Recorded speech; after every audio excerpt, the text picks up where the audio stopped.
네, 오늘은 국세청이 계좌를 뒤지는 기준에 대한 얘기를 해보도록 하겠습니다.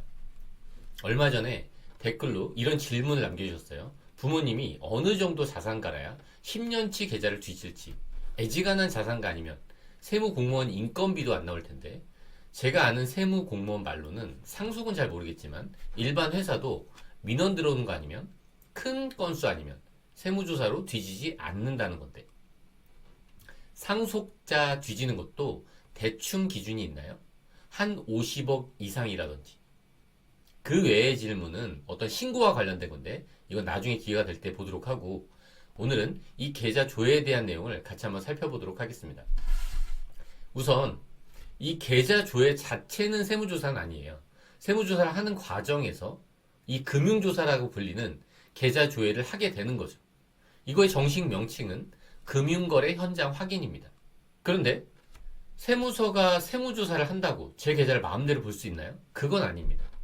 물론 검찰보다도 국세청이 한 수 위에요.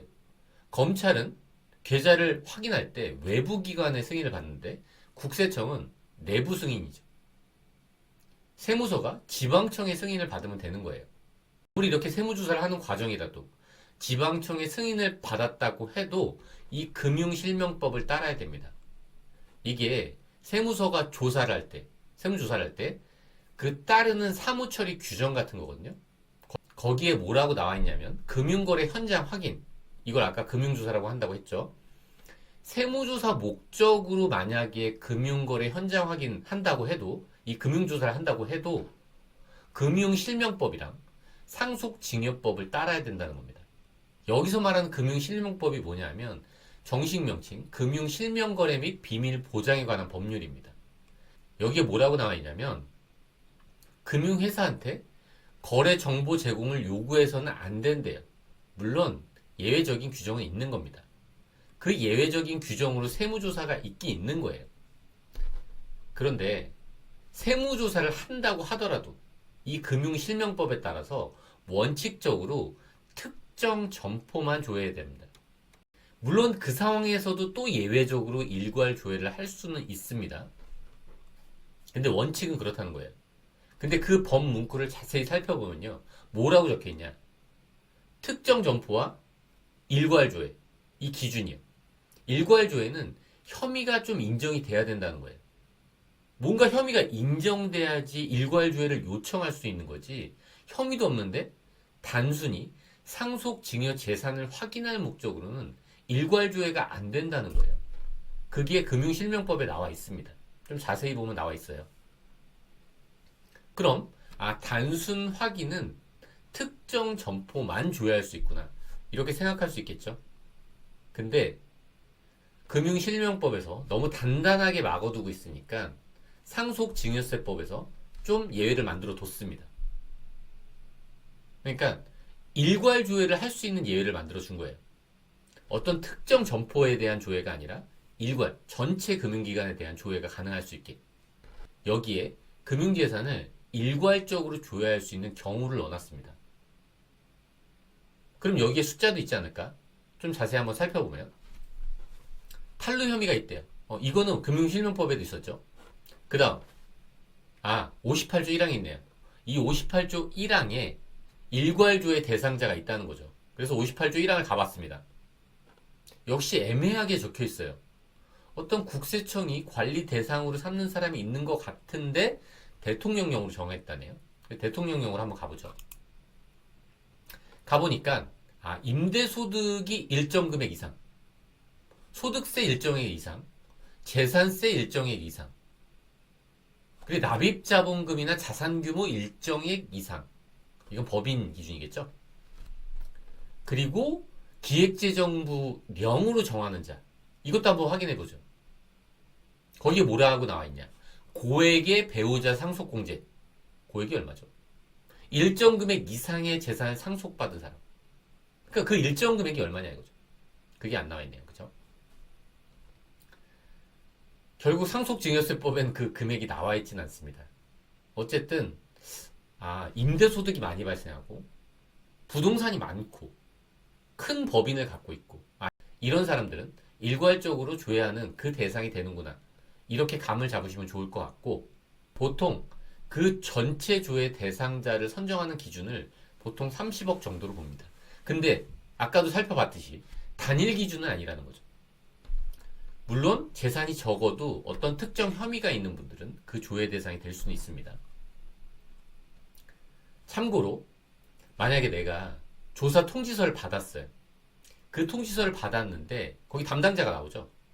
그 조사 통지서 상에 그 조사 담당자 있잖아요. 그 담당자가 만약에 재산세 1개다. 그러면 금융조사는 하지 못해요. 그 상태에서는. 왜냐하면 이 조사 1개는 서면 조사를 하는 과정이거든요. 그러니까 여기서 마무리되면 아무래도 좋겠죠. 근데 그 담당자가 여기다. 이 조사과다. 그러면 실질 조사를 하는 중이기 때문에 금융조사를 할 수 있습니다. 만약에 여기서 금융조사를 할 수 있다. 이쪽으로 넘어가야 돼요. 담당자가 바뀌겠죠. 그러니까 여기서 마무리하는 게 좋겠죠. 아무래도. 이렇게 금융조사를 한다고 하더라도 어떤 특정 계좌를 줘야 할지 전체 계좌가 줘야 하는지 달라진다는 거예요. 근데 내가 만약에 세무 공무원이에요? 그럼 어떤 걸 선택할까요? 일단 저 같으면은 하다못해 특정 계좌를 줘야 한다고 하더라도 내 맘대로 지방국세청량의 승인을 받아야 되죠. 귀찮겠죠? 될 수 있으면 안 하겠네요. 그죠?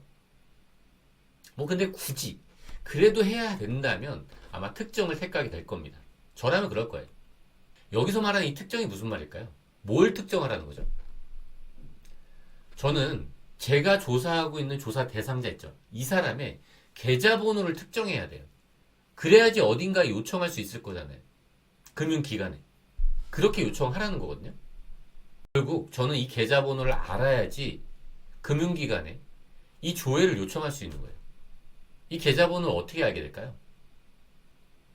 우리가 왜 TV에서 보면 가끔 뭐 세무조사가 나왔습니다 하고선 강제로 막 압수하는 거 있죠. 그게 예치조사라고 하는데 뭐 그 과정이 통장이 이렇게 딸려간 거예요. 그럼 당연히 계좌번호를 알겠죠. 근데 아주 흔하지 않은 경우죠. 이거는 거의 발생하지 않는 겁니다. 우리 일반 사람들한테는. 그리고 또 어떤 게 있을까요? 우리가 이자를 받는 데 있죠. 이자를 받을 때는 누구한테 이자를 지급했는지 이거를 금융기관에서 국세청에 신고를 하게 됩니다. 그러니까 이자가 발생하는 계좌가 있다면 그 계좌는 국세청이 확인할 수 있겠죠.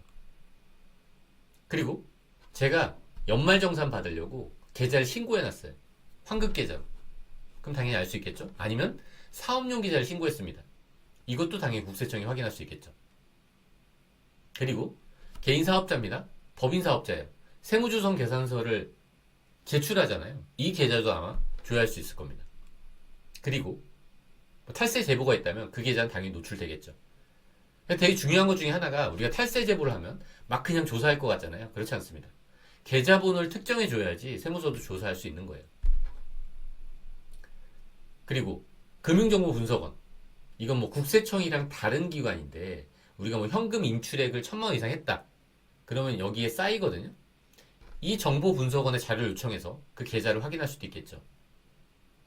그리고 중요한 것 중에 하나가 이 자금조달 계획서입니다. 자금조달 계획서 관련된 증빙을 제출하는 과정에서 계좌번호가 노출되겠네요. 그리고 부동산 분석원에서 어떤 자료를 요청했을 때 우리가 자료를 제출할 거잖아요. 그 제출 자료 또한 세무서에서 확인할 수 있겠죠. 네, 오늘은 세무서나 국세청에서 우리의 계좌를 어떤 식으로 접근하는지 이 부분에 대해서 같이 한번 살펴봤습니다. 네, 오늘 여기까지 하도록 하겠습니다. 끝까지 들어주셔서 감사합니다.